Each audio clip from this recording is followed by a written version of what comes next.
Good, afternoon. It's 12:30. So I warmed up lunch. This was what we had for dinner last night. It's stuffed peppers stew. It started as a soup, but because I threw the rice uncooked into the soup, it absorbed a lot of the moisture, and it turned into a stew. And it was actually a happy accident, because this is like the easiest way to, if you enjoy the stuffing from stuffed peppers, that's exactly what it tastes like. And I just have diced up.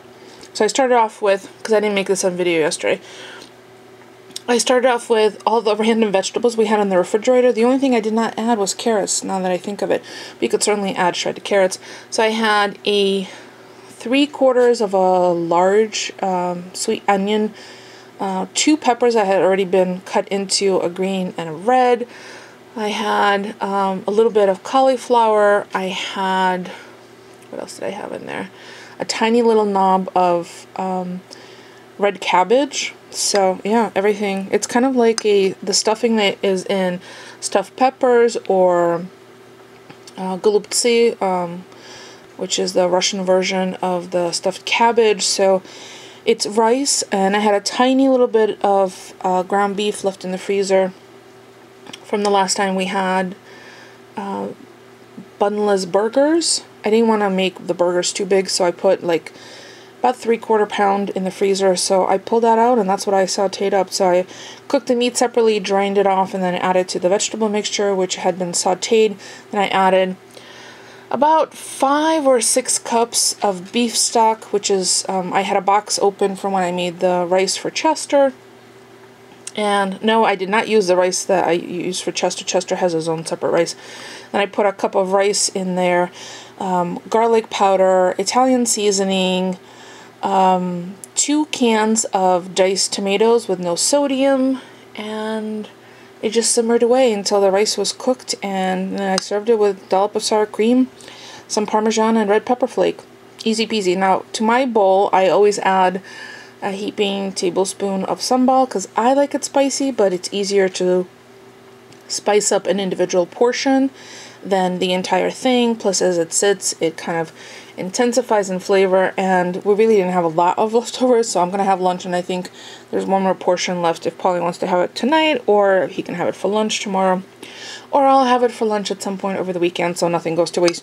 Or if I'm really being frugal, I could pop that leftovers into a sealed container in the freezer, so I can have an easy weeknight lunch for myself sometime down the road if I get sick of having this too often. So quick update. Look at Moses is being very patient. He's like, "Mommy, you got food?" And I know it.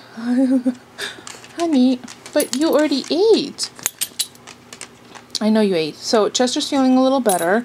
There were no poo surprises for me this morning, which is good. And I think the cat, no, Mushki's over on the couch. Cat's in the other room. Do you have to go potty? So I'm going to enjoy my lunch while it's warm, and I'll check in with you guys as I can throughout the day.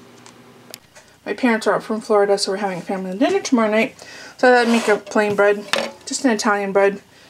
4 cups of flour, 1.5 cups of water, teaspoon of salt, and the teaspoon, 2 teaspoons of yeast.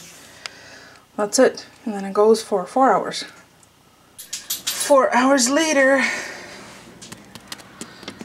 oh, I did put it on dark. Well, I'm going to make another one for us. This one I'm taking to my sister's. And we had sushi for for dinner. Look at that. I had ananami. Oh, I better show you a picture of the pretty version.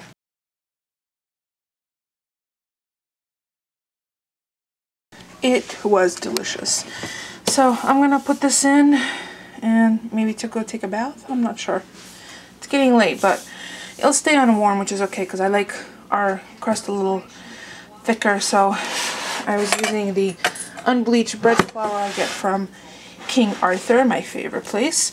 So this is just a plain French Italian. 4 ingredients: water, salt, flour, and yeast. That's it. Easy peasy. Lemon squeezy. One of my favorite sounds. Crusty bread.